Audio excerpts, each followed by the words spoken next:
Hello, DFD. This is a second video, just giving you a brief overview. Made a few changes and also wanted to bring everybody up to speed on how staffing is going to get handled using the DNY Telestaff contingency roster. I want to thank everybody in advance for your patience while we get this developed in lieu of Telestaff during its outage. We're also going to be working on getting everybody paid their overtime and documenting time off from the previous pay period, November 29th through December 12th.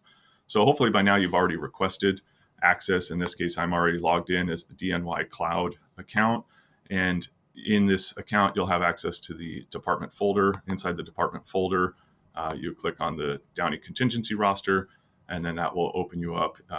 Most likely you'll be in view only mode. And the reason for that is the staffing captains will have the editing privileges, and everybody else will just be able to view a static view. So I've opened up an editable version of the sheet of the contingency roster. So bear with me here as I kind of give some examples, not only of how to sign up, request time off, but also the rosters and how to fill them out going forward.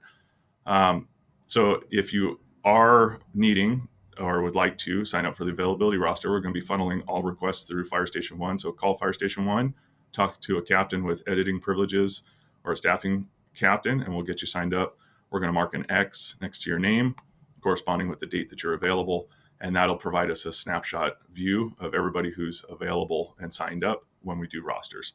Same process if you have a time off request.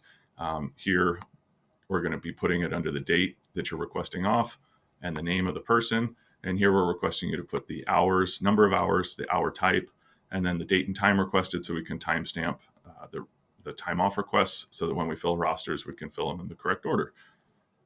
Along the bottom here, you'll see some of the rosters have been built out. This was starting Monday, December 13th. And if you scroll along the bottom, you'll come over to the future rosters.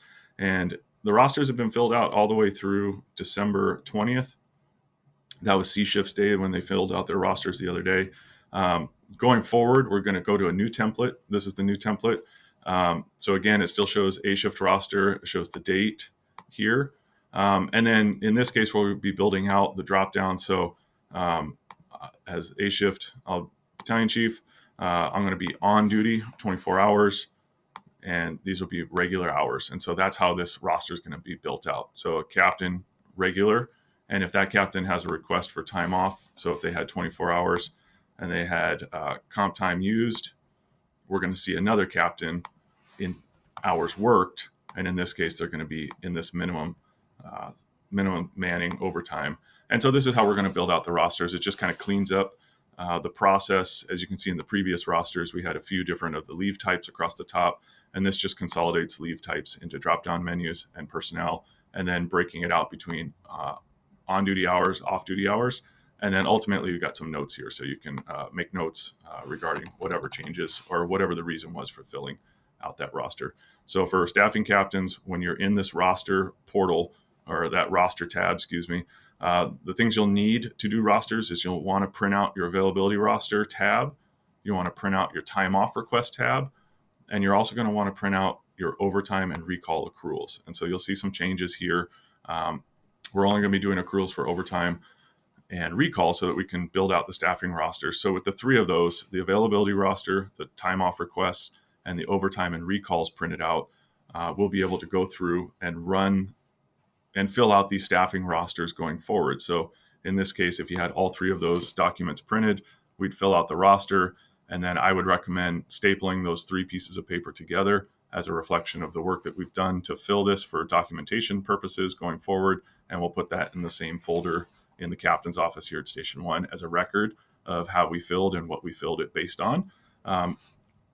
Captains, as you're filling the roster, the only thing you'll need to do is print out those three documents, fill the roster, and then file that roster documentation in the folder in the captain's office. What I'm going to be doing along on the backside is I'm going to catch up along the way, and each day I'm going to go through and update the overtime and recall accruals so that they are accurate, so that all staffing going forward is based on a current snapshot of the overtime and recall accruals.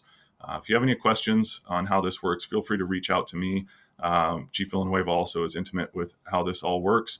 And thanks again for your patience while we work through